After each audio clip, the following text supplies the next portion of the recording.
What is good, Fin Nation? What's good? It's your boy Reason, and we are back here for another one on this Monday evening. Thank you all for coming through and joining me. Before we get into everything here, I need y'all to do me a favor after this video.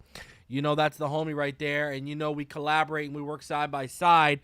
I need everyone to go over, if you're not, and subscribe to FinHub. That's the homie. He's the only channel I've ever plugged on this. He's my graphic guy. We collaborate on a lot of the storefront stuff, a lot of the designs I have. That's one of my partners right there. So I need everyone to go show love to FinHub. We're almost at 10K over there. Almost at 10K. And that channel's only been up for about 6 or 7 months. So we're talking, this is how it goes. You got the #1 live streamer in the community right here on Phinside The NFL. But when you're looking for those short 5 to 10 to 12 to 14-minute videos, the quick hitting information, quick get out, you go check out FinHub. You go subscribe to FinHub. That's the homie right there. He's on his way to 10K. Let's help him get there if you can. That's my guy right there. All right? So show him some love if you can. So, anyways, further on, let's keep it rolling here. I want to thank all of y'all for coming through tonight. We got, surprisingly, I was sitting there earlier today. I'm like, man, are we going to be able to pop this off? And, a bunch of stuff came through and we're good to go. Another thing, too, man, some changes going on over here. In case all y'all don't know, our basement isn't finished and we are getting it finished. So for about 3 to 4 weeks from July to middle of August, I'm going to be relocated in the household. Hopefully you guys won't notice the difference and the layout everything will be the same and everything will be perfect and you guys won't even know. But we got some big changes coming over here. Your boy's getting his office built in the basement, and it's going to be strictly for Phinside the NFL and Dolphins and Penguins memorabilia. My man cave, my man office is going to be coming to fruition, so I can't wait to pop that off. Man, it's the lull right now, but hey, if you keep watching and you stick with here, you're obviously the hardcore fans of not only this channel but this team. And I dropped y'all some Cam Smith information a couple days ago, and I'm gonna drop you another one. I can confirm, after my prediction and projection of Isaiah Wynn being shifted to left guard when we got him was confirmed by CBS, even though that embargo goes all over the South Florida writers, people outside who go to camp, they don't live under that. So after that was confirmed, I got even more information for all of y'all. All right. And this is already dropped. If you're not a Patreon, patreon.com/Phinside the NFL. This information was in the Cam Smith video, and I go into detail about it all. And I also did a write-up here. If you are a member of the channel, it's under the community tab. Guys, let's take it a step further with Isaiah Wynn. Do we got to give Reason the old Barry Horowitz already? Hey, the old Barry Horowitz right now? Because I can take it a step further, and I will confirm with you guys. Not only was Isaiah Wynn taking all his snaps at left guard, he was taking all of those snaps with the first unit. Not with the second stringers, not with the third stringers, purely first unit usage in the offseason program. Now we got to see how that goes in to training camp. But I mean, I've already confirmed to all of y'all that he's at left guard, which is what I projected. Now I'm confirming to all of y'all he's been working with the ones. You will not find this in the Sun Sentinel, the Palm Beach Post, or the Miami Herald. They can't talk about this, but I'm telling you what the deal is. So Isaiah Wynn working with the ones. So we'll see. I mean, we got to remember, we're going back to the roots, right? We're going back to, this is where he played at Georgia before being moved to left tackle his final year there. And really, since Dante Scarnecchia left New England, it's been a train wreck for Isaiah Wynn. right? But then again, I mean, Matt Patricia is your offensive line coach. What do you expect? And, we played the interview here. Dante Scarnecchia, he said last year during his down season with New England, Isaiah Wynn's, he said, Isaiah Wynn's more than salvageable. He needs to get out of that situation. So we'll see how it goes. We'll see how it rolls. Here's the thing. We're at the point we're at with Liam Eichenberg. Competent is what we need. All right, I don't need Pro Bowl left guard. You're going to be in between Teron Armstead and Connor Williams, because whether Connor Williams, and I got more information in that. If you go watch the video, if you go sign up and you go check the community tab, I got information tied in from WIlkins to Williams in there.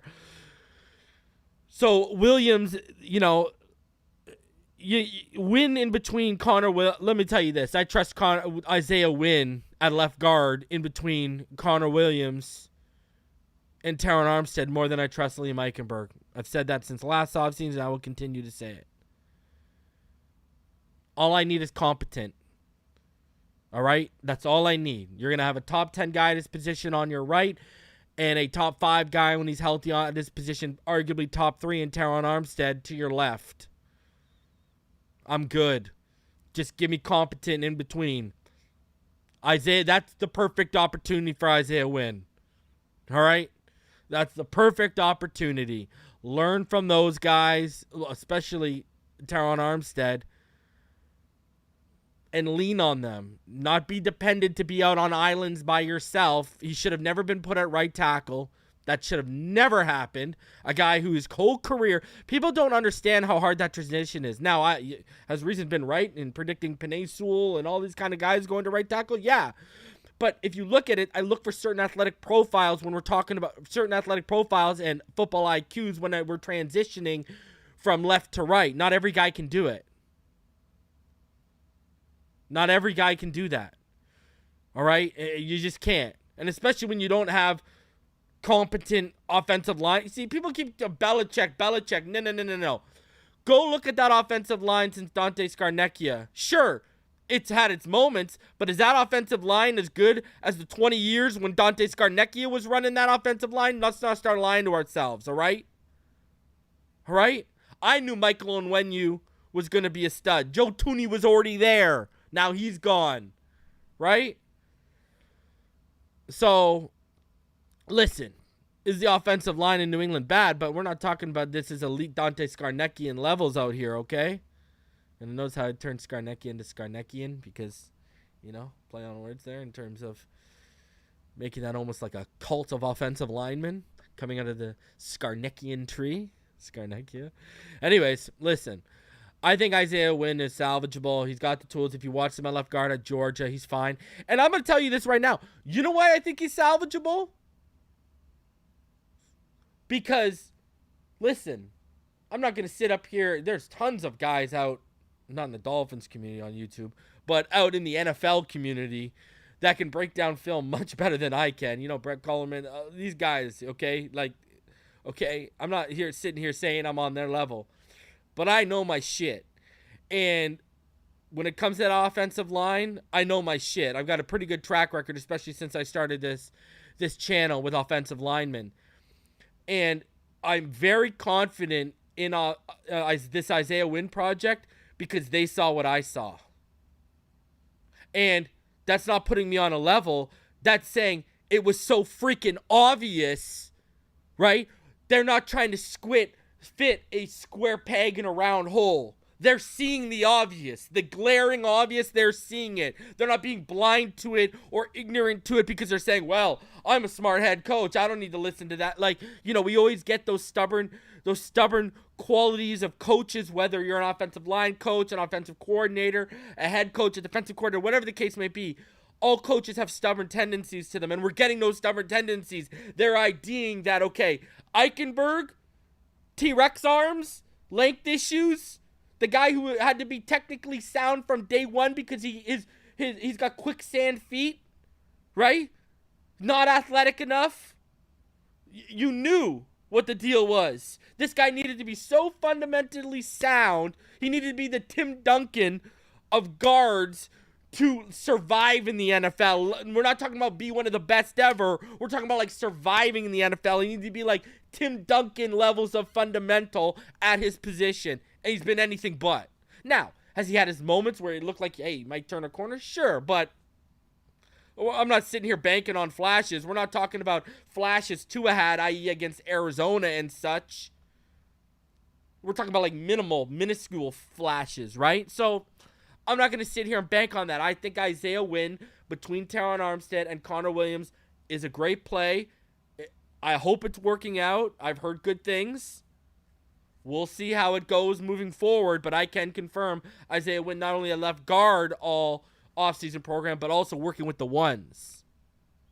And I'm going to take it even a step further because people are going to say, well, Eichenberg, they didn't have Connor Williams. They needed Eichenberg to try, get the reps there. La, la, la, la, la. Let me hit you with a reality check because I had this conversation.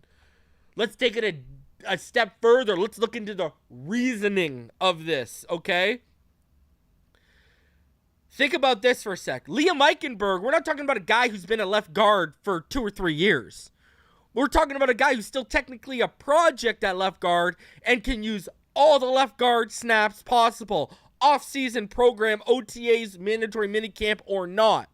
We're not talking, you got Dan Feeney. If you need a guy just to slot in for the ones for Connor Williams, use Dan Feeney. Liam Eichenberg needs those left guard reps. Let's not start lying to ourselves. We haven't seen a level of consistency, let alone competence at that position from him yet. Again, we've seen moments, flickers. I won't even call them flashes, flickers. I can admit that. You were seeing some flickers before he got that injury last year. But he needs those reps. He needs those reps just as bad as anyone. I mean, he's not a given. Austin Jackson got all the reps at right tackle. I think Feeney was sitting out. Yeah. But, okay, let's go even further.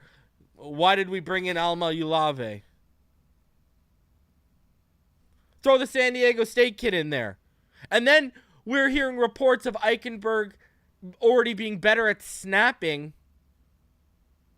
at this point last season in his transition than Connor Williams was. I'm telling you, I got a feeling this is much more than a project. I have a feeling this is going to turn into he's going to be our permanent swing at center and guard. I think this is real. And, I'm just saying, Eichenberg needs all those left guard reps as possible. He needs all of them. So, I mean, he hasn't. This screams of, well, he didn't work at right tackle. Oh, sorry, he didn't work at left tackle. He didn't work at right tackle. Didn't really work out at left guard here. Because we talked about this. Guys with no length, lacking athleticism, right? And a questionable anchor. And slow feet. What's the last place you can really put them? This is like your last attempt at center.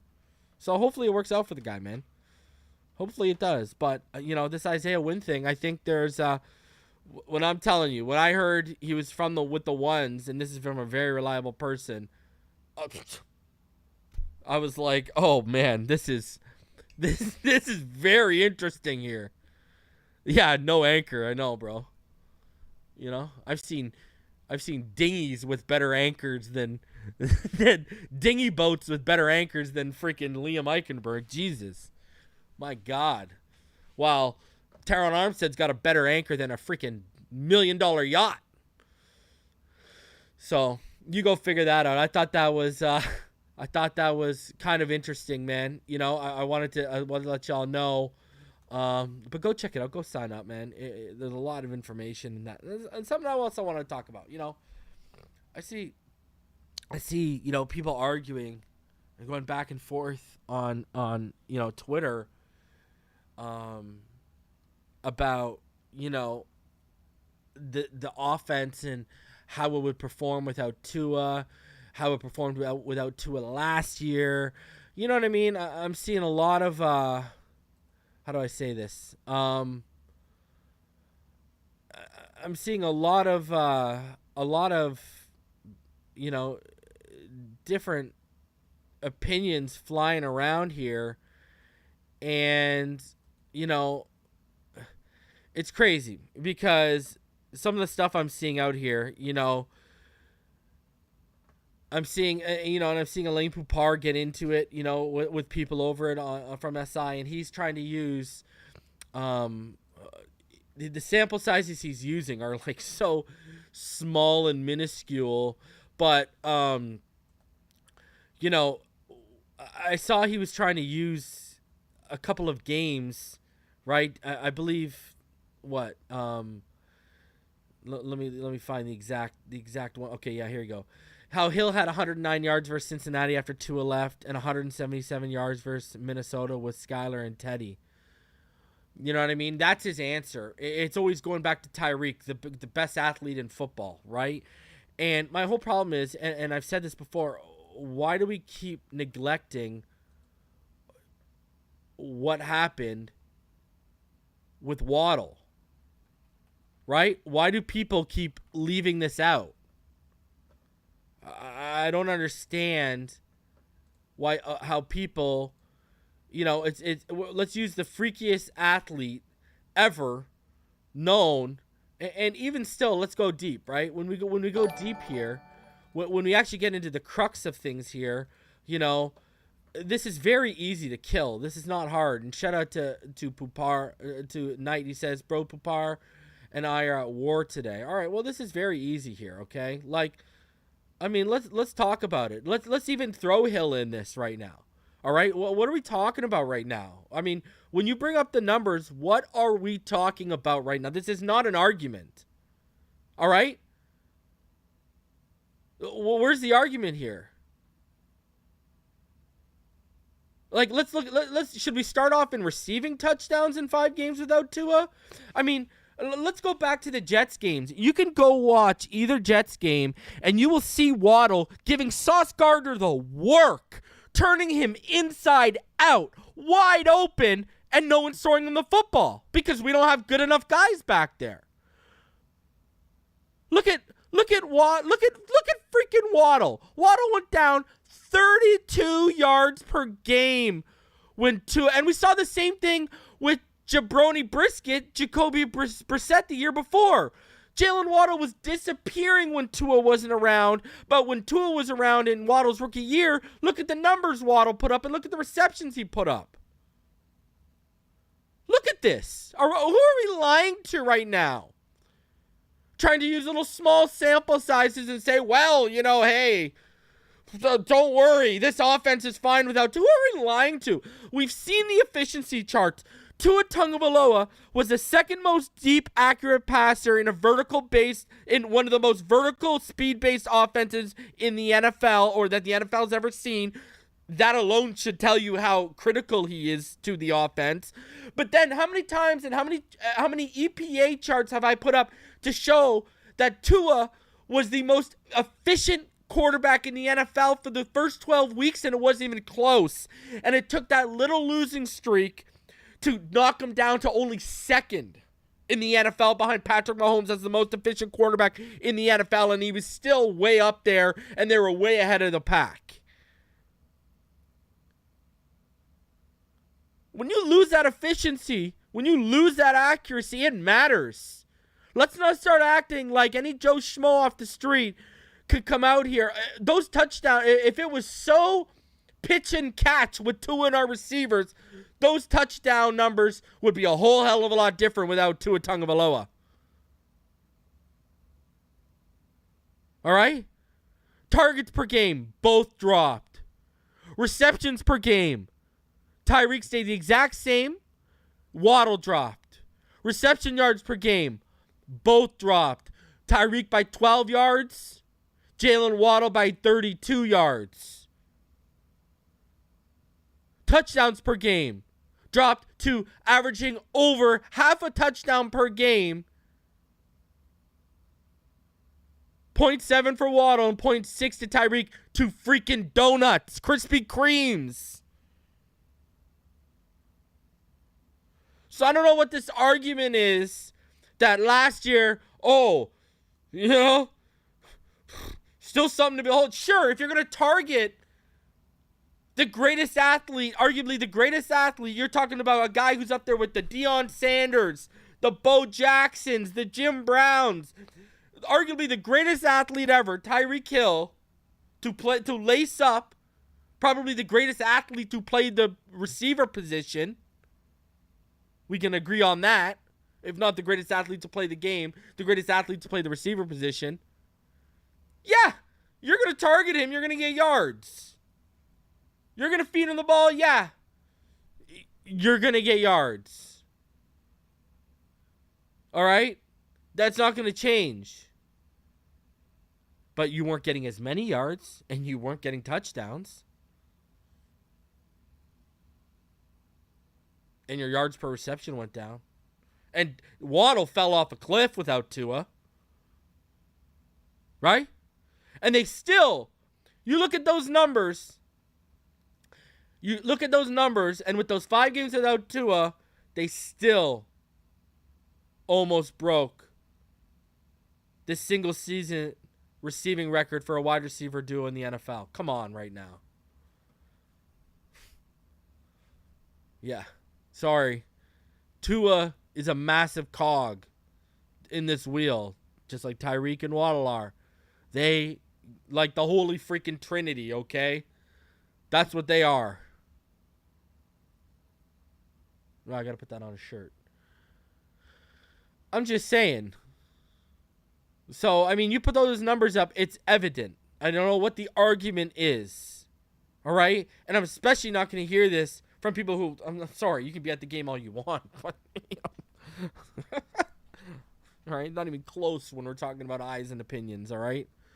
So, I don't know what to say. I think that's a dumb, drawn-out narrative, and it's incorrect. So, I had to address that because I seen it lighten up my timeline today. Twitter's gone to absolute the shit since Elon took over. I mean, and sorry, I keep dropping. So, I'm in that mood today, and listen, I'm down for conspiracy theories, but the stuff that's popping up on my feed nowadays, holy Jesus. So, the Dolphin interactions that were popping through my feed today happen to be all about this, and I'm just sitting here like, what's going on, man? Yeah, Twitter's. I'm gonna tell you this. Let me spit you the facts. Dolphins Twitter and Twitter in general, it peaked. It's over. Dolphins Twitter peaked 2 seasons ago. It peaked. Now, over the last 2 off seasons, it's over the 2022 off season into this off season, it's started to nosedive, and then it doesn't help that the actual app itself has nosedived on top of it. So, it's just, I don't know what to say. I'm glad I was a part. And I was a really active part of the peak of Dolphins Twitter. But even I've stepped back because it ain't the same as what it was 2 years ago. It really isn't. It's funny how basically 2 calendar years can just change the perception on everything. Which sucks because I wish that Twitter still existed based on the journey we're about to embark on as fans with this team and the good times we're about to see. I wish it was 2 years ago on Dolphins Twitter, but it's not, alas. So, we got to keep it moving with the cesspool. So, hey, it is what it is. Happy Father's Day to you, Dolphin Don. Hope you're doing well, dude. So, anyways.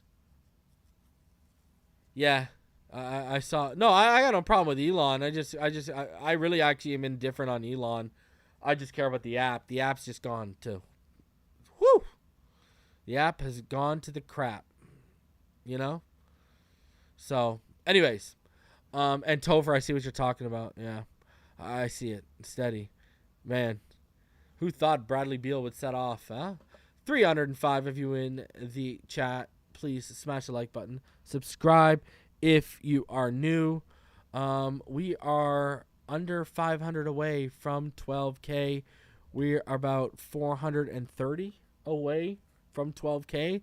I want to get to 13K before the season starts. I know it's going to pick up when training camp happens, but I want to get to 13K. That's my lucky number, Marino's number. Let's get there by the start of the regular season. So, yeah. So let's see it all going on. Hey, bro, listen, Griffin, I ain't going to get into it.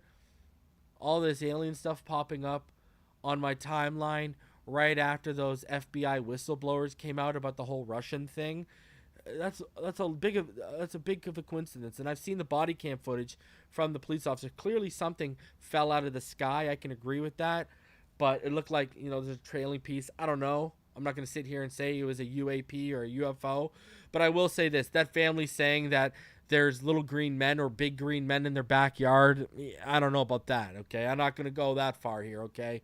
But, Twitter is just a cesspool. I don't know what's going on right now. I'm getting alien stuff thrown in my face steady. Some of it looks legit. Some of it's the fakest things I've ever seen in my life. Right after all these FBI whistleblowers come out and go in front of Congress, I don't know what's going on right now. I don't know what's going on, I don't know what's going on. So anyways, let's get into the football. Enough of that, all right? Let's get into why you came in here. Let's get into some Dolphins talk, ladies and gentlemen. Let's start off with Barry Jackson, and he dropped a six-pack of notes today. Why one prominent analyst says Dolphins can challenge the Chiefs for the next 5 years. Remember, we talked about this, right? Herm Edwards came out here, and people were coming out here and talking about how, we could challenge the Chiefs, basically, right? And Louis Riddick took it a step further, my friends. A six-pack of Miami Dolphin notes on a Monday. ESPN analyst and former Washington and Philadelphia personnel executive Louis Riddick doesn't merely believe the Dolphins will win the AFC East. And we've gone over that. Remember when he chose us to win the AFC East?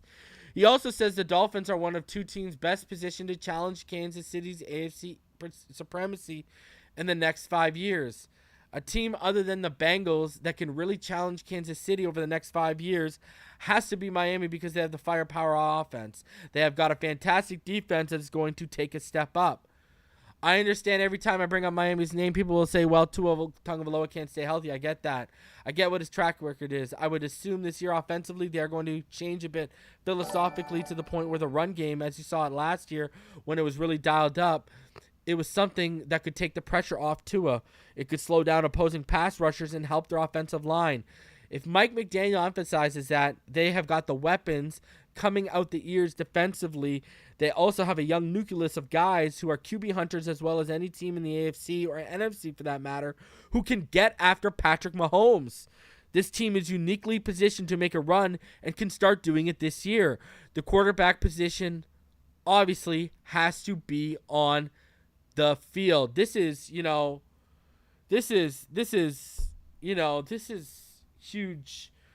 This is bold stuff here. He's talking about us challenging them for the next 5 years, right? And he's not talking about, we're talking about like AFC supremacy here, right? I mean, we're talking about challenging Kansas City's AFC supremacy in the next 5 years. And he lists the Bengals as the only other team. He's not. Why is Louis Riddick not talking about the Bills? Why is he not talking about the Jets? The expectations are real, but you also don't have to be a rocket science to see we are the cream of the crop right now when it comes to the AFC East. Argue with a wall right now. I don't care. The only thing that will hold us back, and that's me knocking on wood, are injuries. We have the best roster in the AFC top to bottom, arguably in the NFL. I think the Eagles are up there when you talk about roster building. I think the Eagles are up there, and I do think the Bengals and I think they all have better rosters than Kansas City. But Patrick Mahomes is going to Patrick Mahomes, So, listen, Birdman hand rub, all that. And, Louis Riddick, we know he's a supporter of Tua. But, even him, look at Patrick Mahomes. They have a great offensive line in Kansas City. And he's talking about our nucleus of guys who are going to get after him no matter who's in front of him. Just saying. That's high levels of respect right there. Right there. All right, let's get to Keyshawn. The Dolphins genuinely believe that Jiu Jitsu lessons can help Tua Tagovailoa avoid concussions. There's obviously no way to know until the season plays out, but ESPN's Keyshawn Johnson is skeptical. "Quote unquote, we're talking about falling to the ground," he said. "If my eyes are correct from what I saw in the past, it has nothing to do with his body parts falling to the ground, as such as his head slamming to the ground." Well, you might need corrective vision, Keyshawn. When you have a Von Miller coming from the backside, unless you're doing some Matrix martial arts stuff and have eyes in the back of your head, can all of a sudden flip back and land on your feet and deliver the football. I don't know how this is going to prevent concussions. I just don't. I played football for a very long time. This is different from being a receiver and knowing that Rodney Harrison is coming downhill from the safety spot. I turn my back to them so I don't get hit because I can see them. You don't see Nick Bosa. You don't see some of these vicious defensive linemen or blitzing corners. I'm glad they're doing everything to protect him, but don't sell me on the fact he's going to stop the concussions. When someone is coming scot-free and nobody is blocking him, I don't give a damn how you fall. It's not going to help you when your head hits the ground. So clearly your eyes aren't doing you any favors, Keyshawn, because guess what? It has a ton to do with his head slamming to the ground. We've seen, that's why he's focused on strengthening his neck, because we've seen his head constantly whip back. Going back to Alabama days, people have brought up clips of Alabama, right? When he hurt his hip, remember his head whipped back too, and he got a concussion. So, yeah, his head has whipped back, and we've had Nick Hicks on this. We had Coach AJ in the chat talking about jiu-jitsu because he's hooked up with Nick. He knows what the deal is. This is all about energy distribution. These are proven things. I don't know what in the world, you just got, I just can't believe that someone doesn't educate him on this stuff. You know what I mean? Like, for example, right? Like, if I was,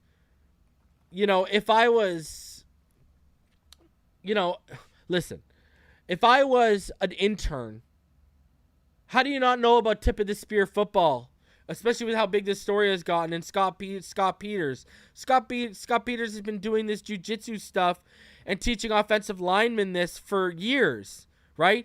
He taught this at Washington University, and when he taught his training method incorporating jiu-jitsu mixed with football, it was the first year that no offensive lineman at Washington University not only didn't have a concussion, but they had no stingers reported as well. This is proven. Like, they're starting to become evidence to support this cross training. So I don't know, it's just, I don't understand. Listen, Keyshawn Johnson, I respect the playing ability, but how can you make this much money, be in this kind of position, and be this ignorant on a topic when you're going out and talk about it in front of millions? I'm a guy on YouTube, and look at the research I do. Imagine if I had $1 million job where all I had to do was prepare myself for going on an hour show or a 2-hour show every day. I'd be unstoppable. I'd annihilate people.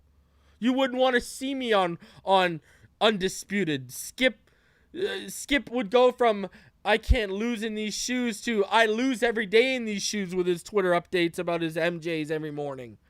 Anyways, former Miami Hurricanes defensive back Chad Wilson has worked with the Dolphins cornerbacks Xavier Howard and safety Javon Holland this offseason, offered insight on both. On Howard, he said defensive coordinator Vic Fangio's defense will maximize Howard's elite instincts and ball skills. He'll be able to see the quarterback more than having his back to the quarterback. This system will suit his natural talents. Wilson has worked with Howard on being more limber to get through the season healthy. former coordinator Josh Boyer, should have played more zone last season when Howard was dealing with injuries to 2 groin muscles. That was the feeling among some players. Wilson said Holland should thrive with Fangio, and that when you combine a player with that type of skill and work ethic, rarely does it not result in an all-pro player. He could move into a Minkah Fitzpatrick territory this season. Javon is moving in that direction. He has no glaring weakness. We're building on everything he already has. Wilson trains NFL defensive backs and players at their positions during his all-eyes DB camp. And, I mean, you're talking about a DB coach hyping these guys up. And we've talked about this, right? Javon Holland's not going to have the amount of responsibilities he had last year. And we expect him to take a step forward this year, right? We knew he's more talented. Listen, everyone knows I love me some Justin Simmons. But Javon Holland is more talented than Justin Simmons. He's more gifted than Justin Simmons. And I think he's going to be better than what Justin Simmons was under Fangio. And we remember Justin Simmons with lights out under him, right? So, I expect big things from him. Now, because everyone knows, Derwin James and Justin Simmons were my guys before Javon entered the league, a guy I'd been hyping up since 2020, Javon Holland, right? Remember, October 2021, months before the draft, I did a top 25 players, college players Dolphin fans should be keeping an eye on, and Javon Holland was in my top 10. I love the kid. I compared him to Jamal Adams. So I see, and prime Jamal Adams, not the Jamal Adams we've seen in Seattle, the Jamal Adams we saw thrive in New York, that Jamal Adams, right? But Javon Holland at the end of the day is going to be a Javon Holland. People are going to compare themselves to Javon Holland when it's all said and done, right? So I think he's going to be up there with, people know one of my favorite safeties ever play the game, Brian Dawkins, and I think when it's all said and done, I'm going to have Javon Holland right there with Brian as one of my favorites ever play that position in this game. And Sean Taylor too. Now on Howard, I agree on all fronts. We should have gone more zone heavy and more zone friendly, especially with the amount he was forced to travel last year with his groin injuries. But Boyer, we talked about the stubbornness earlier in Open Thoughts. There's a perfect example for you. Stubborn. And I think Howard, but people need to remember, they keep painting this picture of it's going to be nothing, all zone. We are going to be running a lot of man here. People need to pause themselves here, thinking all of a sudden man's not going to become a big part of this defense. It's still going to be a part of this defense, and a big part of this defense. Jalen Ramsey and players have talked about how we're going to run a bunch of man. So people need to relax. We're going to be disguising things too. So, we're going to be looking like we're throwing zone at you until the last minute and we're shifting into man. You don't know what's coming from us. So people need to get off this. I've seen the media pushing this in South Florida that the zone. I'd be reluctant to be so adamant we're moving away from man like that. Trust me. PFF named each team's top 3 players in its view. For Miami, the choices were Tyreek Hill, Jalen Ramsey, and Jalen Phillips, who got the nod over Taron Armstead, Jalen Waddle, and Xavier Howard and Bradley Chubb. Hill and Ramsey are the easy choices. There's an argument to be made that both players are the most game-changing at their respective positions. Miami has a talented group, so with that last spot, second-year edge defender Jalen Phillips went from 61.3 pass rush grade with an 11.7 pass win percentage in 2021 to a 90.1 pass rush grade with a 21.1 pass rush win percentage in 2022. I'm telling you, this kid, he entered the top 10 in all those pass rush win rates and pass rush win percentage from PFF and ESPN. Now the time is coming under Fangio. He's going to know how to utilize him, and the job is going to be finished. And I'm telling you, 12.5 sacks for him and Chubb each is very reasonable to expect. So PFF, I want to hear in your chat. I want in the chat right now, in the comment section after you're watching, or in the chat right now, who are the 3 best Miami Dolphin players on the roster right now? I want to hear your thoughts. Give me your 3 best Dolphin players currently on the roster right now. PFF rates the Dolphins roster as the 10th best in the NFL and suggests taking The over on Miami's 9.5 over-under win total with a healthy Tua Tagovailoa. This Dolphins team has the roster to make a deep playoff run. However, their quarterback's health remains the biggest question mark.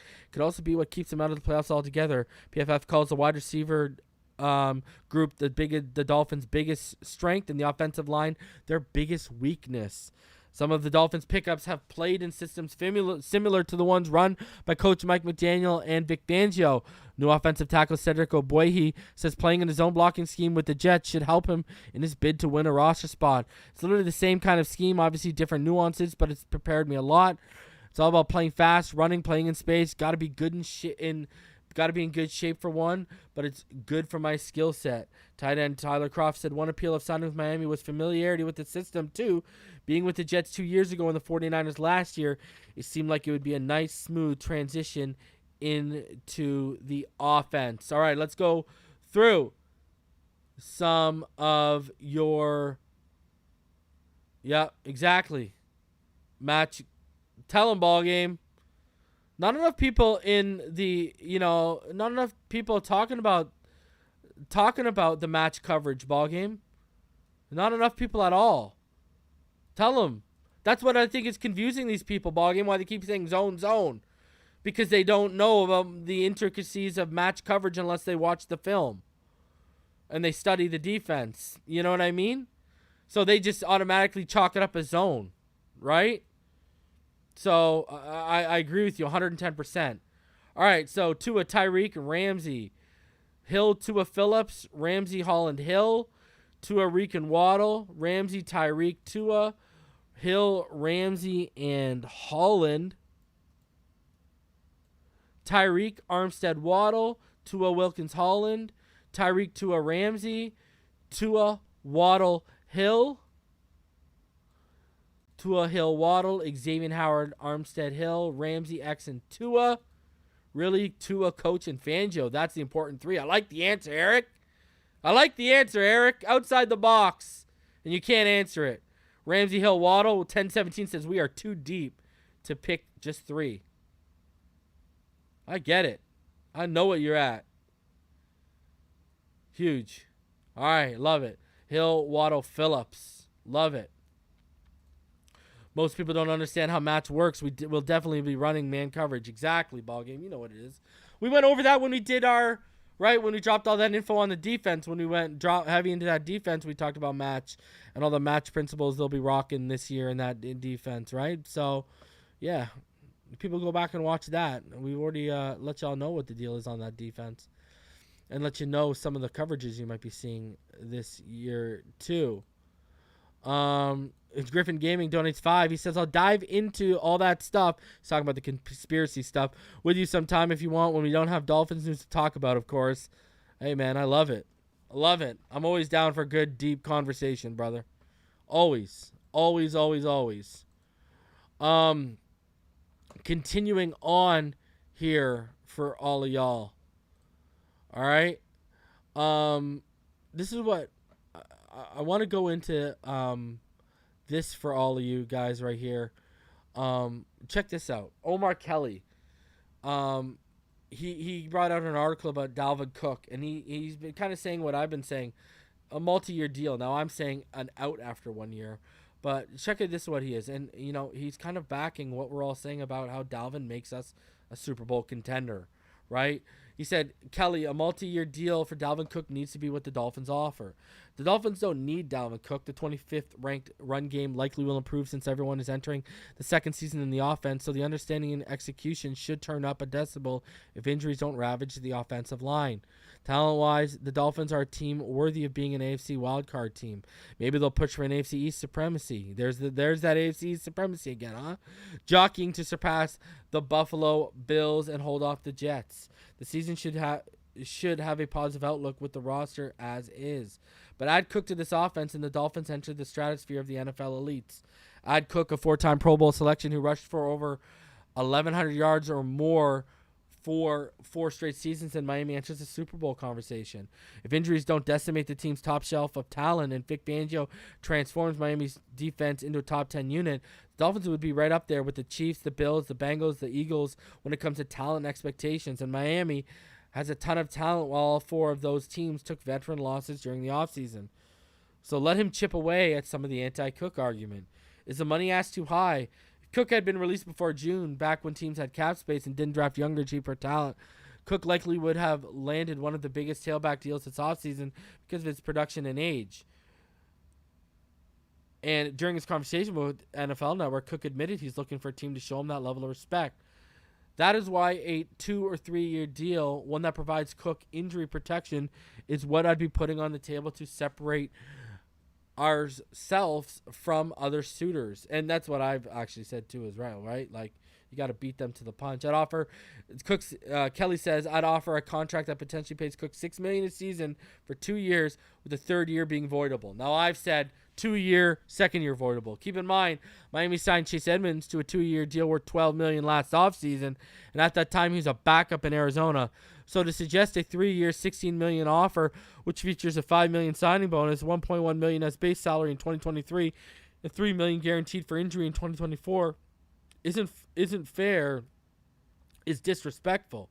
Remember, the Dolphins signed Cedric Wilson to a 3 year deal worth $21 million last season when he was a backup receiver elevated by injuries in Dallas. That's right, the Dolphins are paying the team's 5th receiver $7 million, of which $5 million is guaranteed this season. So complaining about offering Cook a 3 year deal for less money than Wilson is pointless. Who is Cook's presence hurting? If Cook is signed, then he'd likely become the Dolphins' lead back, and Salvin Ahmed and Myles Gaskin become expendable. If released or traded, those 2 tailbacks create $2.4 million in cap savings. Cook, Raheem Mostert, and Jeff Wilson likely would become the frontline tailbacks unless Mostert or Wilson are traded away to a tailback-needy team, which is possible. The player whose status Cook's addition negatively would impact would be Devon Achane, the speedster from Texas A&M. And I disagree with this because Achane's going to be used in the slot and he can be the speed relief. So I disagree with that. While head coach Mike McDaniel seemed extremely excited about Achane's addition on draft day, there's been a running theme coming from all the 2023 rookies. They've all admitted Miami's playbook schemes and concepts were extremely difficult to grasp in their first season. That doesn't mean every position or player would be stifled by how challenging the learning process is, but it does hint that expecting Achane to contribute right away as a full-fledged starter might be unrealistic. That's why he's in a rotation. As for use of the available cap space, would I want a player who complains about adding players that make Miami incrementally better? The Dolphins already are $32 million over the cap for 2024, and so worry about next season when it arrives. Miami should be taking an all-in approach this season, and signing Cook is an all-in move, which is what we've been saying on this channel the whole time. Some people are scared off by the belief theory that Cook, who averaged 17.8 touches last season, wants to continue to be a featured back, and point out that the McDaniel system doesn't feature utilized backs.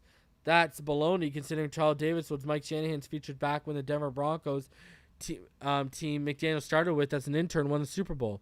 McDaniel wasn't part of those teams, but they forged the Shanahan legacy. And remember what I said.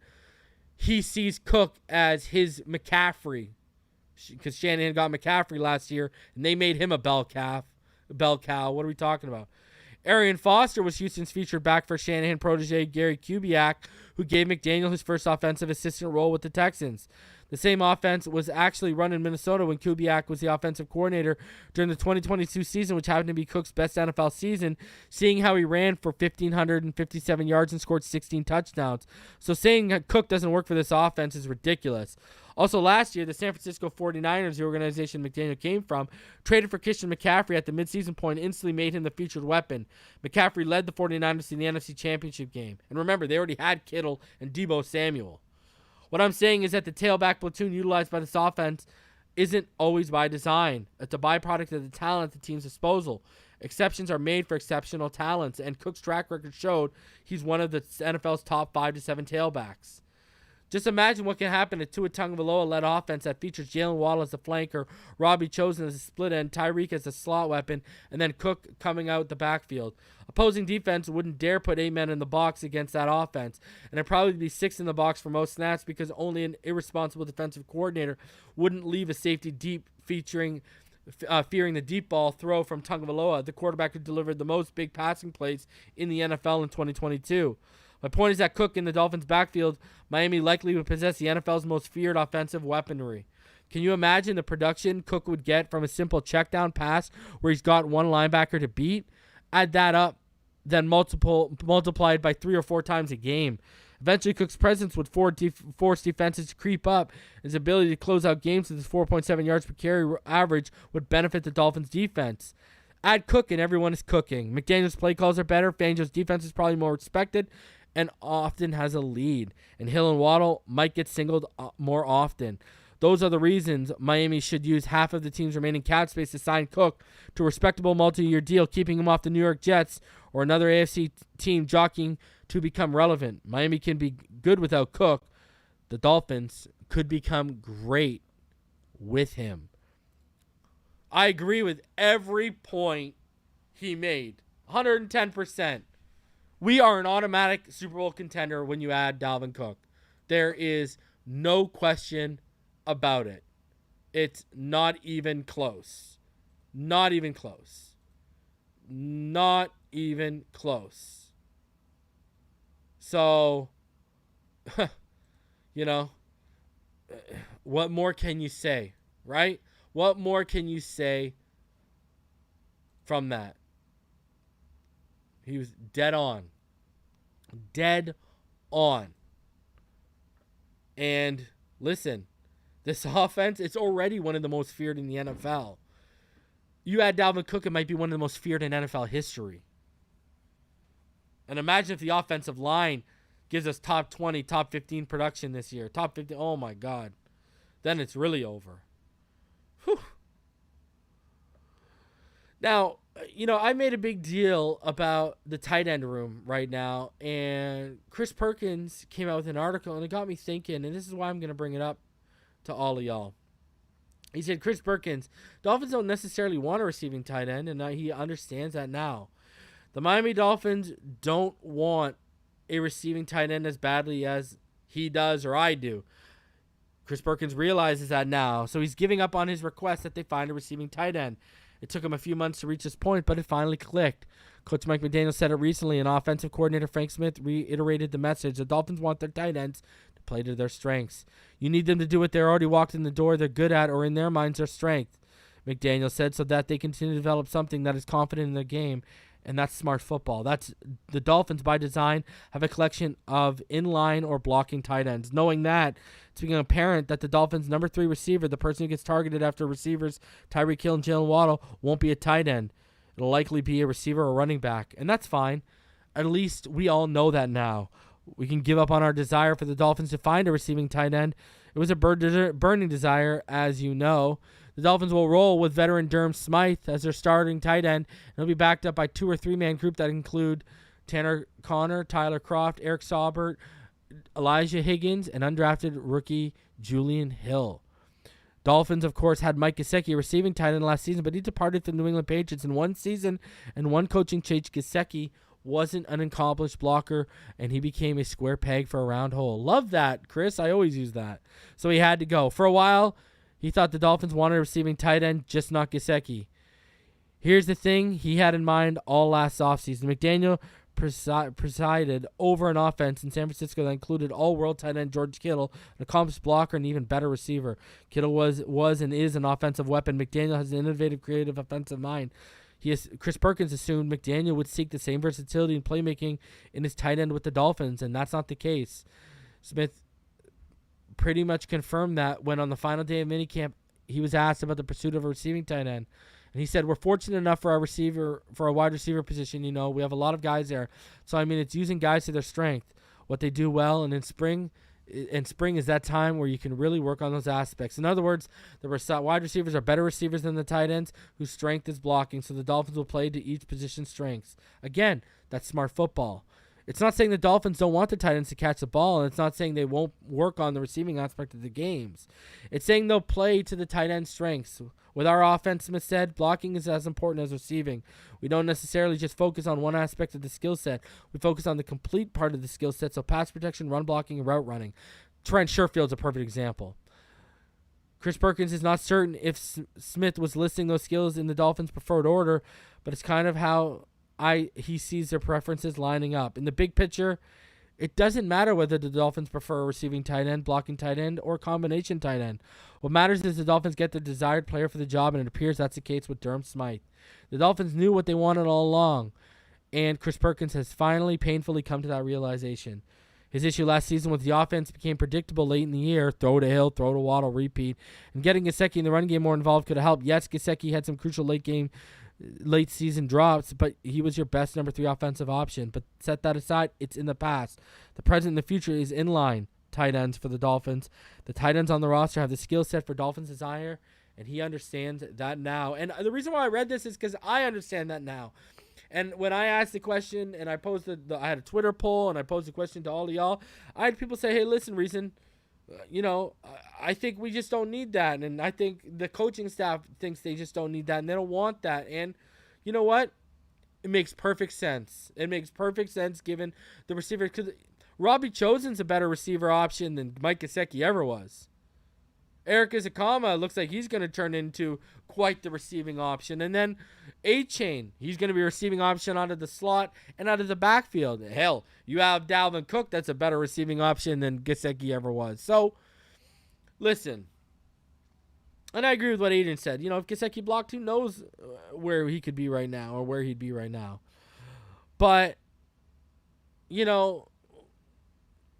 right now, they just want inline guys who are going to do the job and maybe catch 200-300 yards. Maybe. And that's something we've got to come to accept. It is what it is. And that's it, man.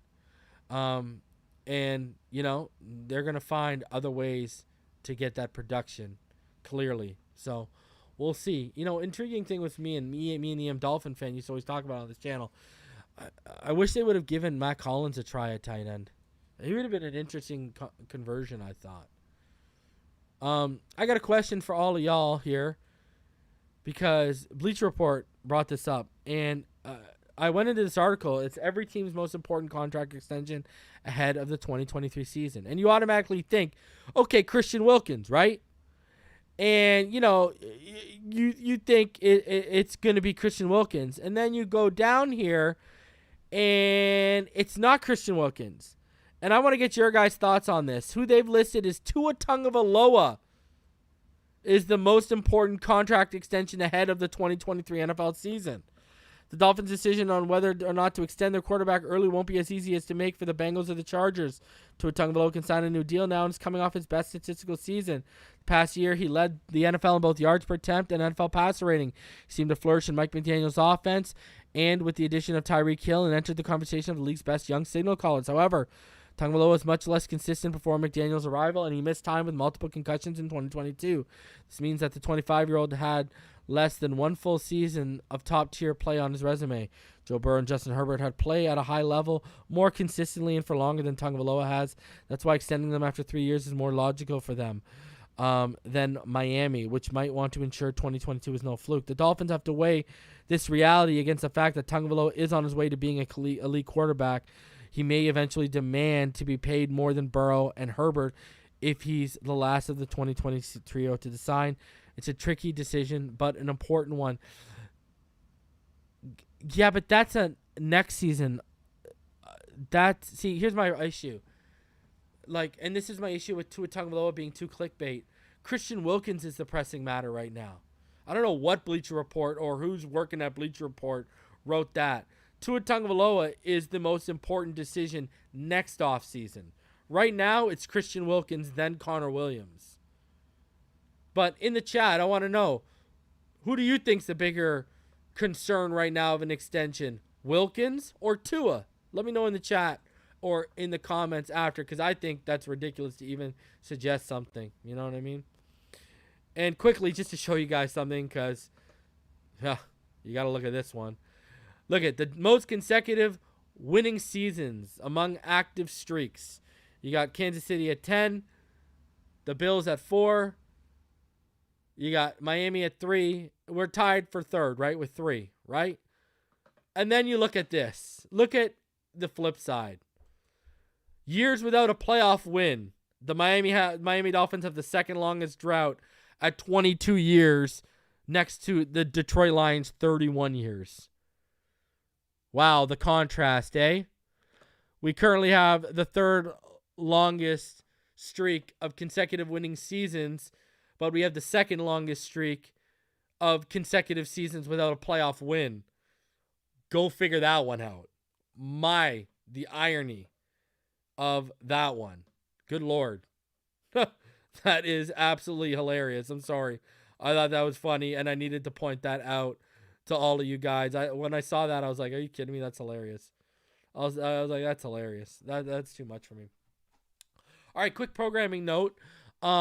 Richmond Webb, due to the passing of one of his cousins, is going to be attending a funeral on Wednesday. So there will be no fin too deep on.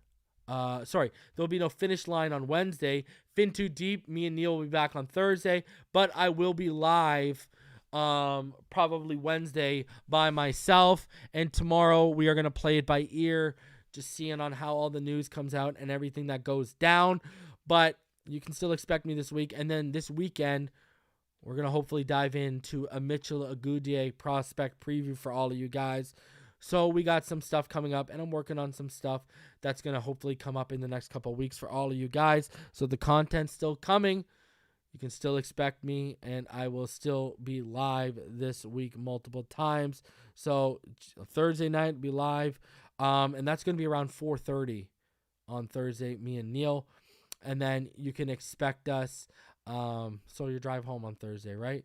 And then I will be live either both tomorrow and Wednesday by myself, or one of the 2 days. So expect us. That's what we got coming down the pipeline for all of y'all. I appreciate all of y'all for coming through. Please smash the like button on your way out. Subscribe if you're new. Let's get it, baby. Fins up all day, every day. Over 370 of you in the room right now. Appreciate all y'all. And I'll see all y'all in the next one. Thanks for tuning in. Have a great night, everyone.